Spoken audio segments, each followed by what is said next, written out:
మన ప్రభువును రక్షకుడైన యేసుక్రీస్తు నామములో వాక్యించిన మీ అందరికీ శుభావి వందనాలు తెలియజేస్తున్నాను. శక్తిగల వాక్య సందేశం మనం ధ్యానం చేసుకుందాం.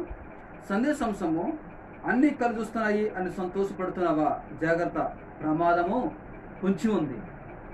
మరొకసారి సందేశాంశము అన్ని కళ్ళు చూస్తున్నాయి, సంతోషపడుతున్నావా? జాగ్రత్త, ప్రమాదము పొంచి ఉంది. చాలా మందికి కొంతమందికి అనుకుంటారు, నాకు తొందరగా కలిసి రావాలి, అది కలిసి రావాలి, ఇది కలిసి రావాలి, త్వరగా కార్యాలు జరగాలి, త్వరగా అద్భుతాలు నా పట్ల జరగాలి, త్వరగా నేను గొప్పవాడు కావాలి, త్వరగా ఉన్నతమైన స్థాయిలోకి నేను ఉండాలి అని ఆశపడుతూ అన్నీ కలిసి రావాలి అని రకరకాల ఆలోచిస్తూ దాని గురించి తొందరగా గొప్పవాడు కావాలి, డబ్బున్న అయిపోవాలి, ఉన్నతమైన స్థాయిలో ఎదగాలి అని తొందరగా అయితే బాగు అని అనుకుంటారు. కానీ అన్నీ తొందరగా కలిసి వస్తే దాని విషయంలో ఎంత భయంకరమైన ప్రమాదమో ఈ సందేశం ద్వారా మనము తెలుసుకునే ప్రయత్నం చేద్దాం. చూడండి, హామాను గురించి ఎస్తేరు గ్రంథంలో హామాను గురించి మనము ధ్యానం చేస్తే ఈ 3వ అధ్యాయంలో హామాన్ని రాజు హెచ్చిస్తాడు. రాజు కొంచెము గణపరిచి తన కింద ఉన్న హామాన్ని కొంచెము ఉన్నతమైన స్థాయికి హెచ్చిస్తూ ఉంటాడు. హెచ్చించిన తర్వాత మృద్దకైకి హామాను వంగనందున్న ఆ విషయము రాజుకి హామాను చెప్పినప్పుడు మరలా హామానికి రాజు ఉంగరం ఇస్తాడు. చూడండి, ఎంత త్వరగా హామాను గొప్పడైపోతుందో చూడండి.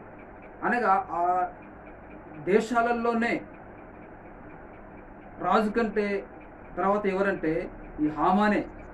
అంత గొప్పగా ఈ యొక్క హామాను ఉన్నతమైన స్థాయికి చేరుకోవటం జరుగుతుంది. గమనించండి, త్వరగా ఆయన ఇచ్చించాడు, తర్వాతకి మళ్ళా ఉంగరం ఇచ్చాడు. తర్వాతకి చూస్తే రాణి కూడా భోజనానికి రమ్మని హామానికి చెబుతుంది. ఎంతో త్వరగా తను ఉన్నతమైన స్థాయికి చేరుకుంటుంటే ఆమెకి ఎక్కలేని సంతోషం. 7వ అధ్యాయంలో మనం చూస్తే, 6వ అధ్యాయంలో చూస్తే అతను గురించి మనం చూస్తే ఈ మృతకే ఒక్కడే నాకు ఇబ్బందికరంగా ఉన్నాడు, ఈ విధంగా నేను హెచ్చింపులోకి ఉన్నతమైన స్థాయికి వెళుతూ ఉన్నాను. రాజుని హెచ్చించాడు, ఉంగరం ఇచ్చి అధికారం ఇచ్చాడు. రాణి కూడా నన్ను భోజనానికి పిలిచింది అని చాలా సంతోషపడుతున్నాడు. ఎంత సంతోషం! తన స్నేహితులు చెప్పి, తన భార్యకి చెప్పి చాలా ఉత్సాహంగా సంతోషపడుతున్నాడు. పాపం అతను తెలియదు ప్రమాదము పొంచి ఉందని. అనగా ఎదుటివాన్ని బాధ పెట్టుకుంటూ, ఎదుటివాన్ని ఇబ్బంది పెట్టుకుంటూ, ఎదుటివాన్ని అవమానపరుస్తూ ఇతను గొప్పవాడైపోతున్నాడు తప్ప తన జీవితంలో ప్రమాదం పొంచి ఉన్నది అని తెలుసుకోలేకపోయాడు. గబగబ రాజు ఇచ్చించాడు, గబగబ రాజు ఉంగరం ఇచ్చాడు, రాణి కూడా భోజనానికి పిలిచింది. ఇంత గొప్పగా టకటక హామాను గొప్పవాడయ్యాడు. తర్వాతకి తన జీవితం గురించి చూస్తే అన్నీ కలిసి వచ్చాయి.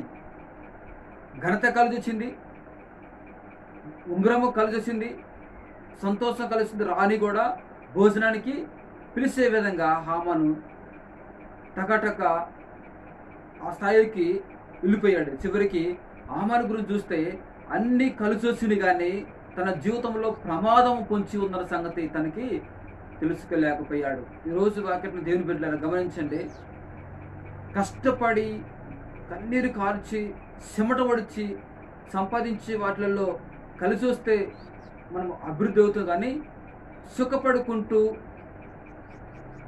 అహంకారం ఉంచుకొని ఎదుటి వాళ్ళని తొక్కుకుంటూ, ఎదుటి వాళ్ళని గాయం చేస్తూ, ఎదుటి వాళ్ళని ఇబ్బంది పెడుతూ, ఎదుటి వాళ్ళని కించపరుస్తూ, లంచాలు తీసుకొని అక్రమంగా దోసుకొని పైకి వచ్చినప్పుడు ప్రమాదము పొంచి ఉంటుందని ఈ సత్యం ద్వారా మనము తెలుసుకోవచ్చు. చూడండి, హామాను ఎదుటి వాళ్ళని గాయం చేస్తూ, ఎదుటి వాళ్ళని బాధపెడుతూ, యూదా జాతినే హతమార్చాలని, గొప్పవాడైపోవాలని టక గొప్పవాడయ్యాడు. కానీ చివరికి ఏం జరిగిందంటే అన్నీ కలిసి వచ్చాయి. కానీ చివరికి తన ప్రాణమే తను తయారు చేస్తున్న ఉరికొయ్యతోనే తన ప్రాణాలే పోగొట్టుకోవాల్సి వచ్చిందని ఈ యొక్క సందేశం ద్వారా మనము సత్యాన్ని తెలుసుకోవచ్చు. ఎదుటివన్నీ గాయం చేస్తూ ఎదుటిగాని బాధపెడుతూ పైకి రావడం కాదు, మనం కష్టపడి కన్నీరు కార్చి నీతిగా యథార్థంగా దేవునితో సహవాసం చేస్తూ పైకి వచ్చినప్పుడే నీ జీవితంలో అది స్థిరంగా నీకు ఉంటుంది. దాని ద్వారా నువ్వు సంతోషపడతావు అనే సత్యాన్ని మనము తెలుసుకోవచ్చు. చూడండి, హామాను గురించి మనం చూస్తే అతనికి అన్నీ కలిసి వచ్చాయి. సంతోషం కలిగించింది, ఉంగరం కలిసింది, అధికారం కలిసింది, అన్ని రకాల కలిసి వచ్చిన హామాను తనకి ఒక ప్రమాదం పొంచి ఉన్న సంగతి అతన్ని తెలుసుకోలేకపోయాడు.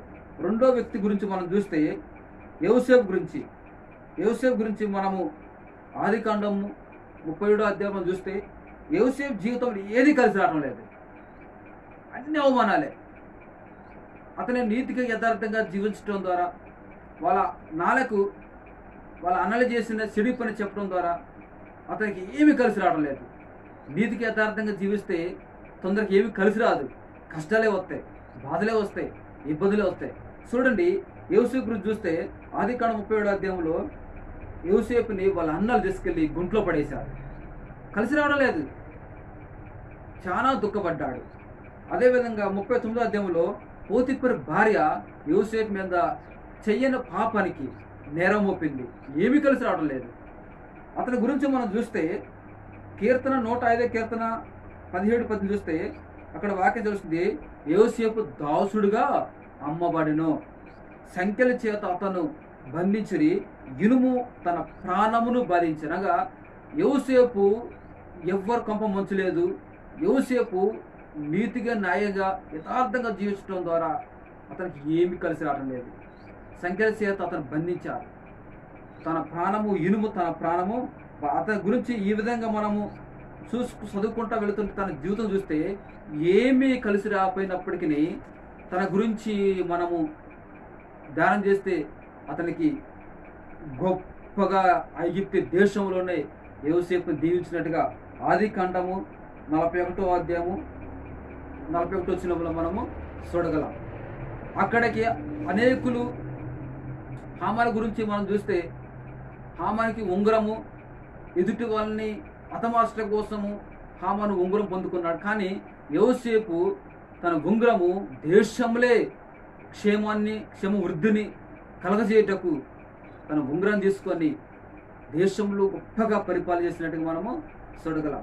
చూడండి, ఈరోజు నువ్వు అనుకుంటున్నావా నా జీవితం ఏం కలిసి రావడం లేదు, అంతా నా జీవితంలో చీకటం అయ్యా, నా బతుకులో ఒక ఆశీర్వాదం లేదు, ఒక పెళ్ళి లేదు, ఏ సంబంధాలు కలిసి రావడం లేదు, ఏ ఉద్యోగం కలిసి రావట్లేదు, వ్యాపారంలో ఏ లాభం కలిసి రావడం లేదు, చదువుకుంటున్నా కానీ చదువులో సరిగ్గా అర్థం కాక పరీక్షలో ఫెయిల్ అయ్యే విధంగా నేను నా జీవితం కొనసాగించాలని చూస్తుంది. ఇంకా ఎంత చదివినా నా చదువు తగ్గట్టు ఉద్యోగం లేక చాలా ఇబ్బంది పడుతూ ఉండాల్సి వస్తుంది. నేను ఎంత నీతిగా ఎంత యథార్థంగా జీవించినా నా జీవితంలో ఏమీ కలిసి రావట్లేదు. నువ్వు అనుకుంటున్నావా? యోసేపు జీవితం మనం చూస్తే తనకి ఏమీ కలిసి రానట్టే ఉంది, కానీ తన జీవితంలో ఐగుప్తు దేశంలోనే గొప్పవాడిగా దేవుడు చేస్తారన్న సత్యాన్ని యోసేపు తెలుసుకోలేకపోయాడు. ఈరోజు వాక్యం దేవుని బిడ్డలారా, మన జీవితం మనకు అర్థం కాకపోవచ్చు. నువ్వు కేవలము 1 కిలోమీటర్ చూడగలవు, కానీ నేను ప్రకటిస్తున్న యేసుక్రీస్తు నీ జీవితం గురించి 1000 కిలోమీటర్ల నీ జీవితాన్ని చూడగలడని సత్యాన్ని మనం తెలుసుకోవచ్చు. హామాను అన్నీ కలుస్తాయి, కానీ జీవితము ప్రమాదంలో ఉందని తన ప్రాణం పోగొట్టుకున్న సంగతి తను తెలుసుకోలేకపోయాడు. యోసేపుకి ఏమీ కలిసి రావడం లేదు. అన్నలు నిందించారు, పోతిఫరు భార్య అబండలు వేసింది, సంఖ్యలు చేత తను బంధించారు, ఇనుము తన ప్రాణం బాధించాయి. చాలా కష్టాలుకుంటా ఇబ్బందులుకుంటా యోసేపు వెళ్ళాడు. కానీ యోసేపు జీవితంలో మనం చూస్తే అద్భుతకరంగా దేవుడు యోసేపుని దీవించినట్టుగా మనం చూడగలం. టకటక అని కలిసి రాసిన అవసరం, కానీ నీతిగా యథార్థంగా జీవించినప్పుడు కష్టాలు, శ్రమలు, బాధలు, ఇబ్బందులు, పేదరికము, దరిద్రత, అంత దుఃఖం చేత మనము మునిగి తేలినప్పటికీ నువ్వు దేవునికి నీతిగా యథార్థంగా జీవిస్తే నీ జీవితంలో నువ్వున్న కష్టము, నువ్వున్న బాధలు దేవుడు మేఘశాల చేత ఎండవేడి అణిగినట్లు సమస్యలని అన్నగొట్టి యోసేపుని దీవించిన దేవుడు నిన్ను నీ కుటుంబాన్ని దీవించి ముందుకు కొనసాగించగలడు. నువ్వు చేయాల్సింది ఏంటంటే యోసేపులాగా యథార్థంగా నీతిగా జీవించు, సత్యం కలిగి జీవించు, ప్రార్థన జీవితం కలిగి జీవించు, దేవునికి నమ్మకంగా జీవించు. ఏమి కలిసి రానట్టు నీకు ఉంటుంది, కానీ అద్భుతకరంగా దేవుడు ఊహించిన రీతిగా దేవుడు నిన్ను నీ కుటుంబాన్ని దీవించగలడు. ఇటు వాక్యం దేవుడు దీవించిన కాక. ఆమేన్.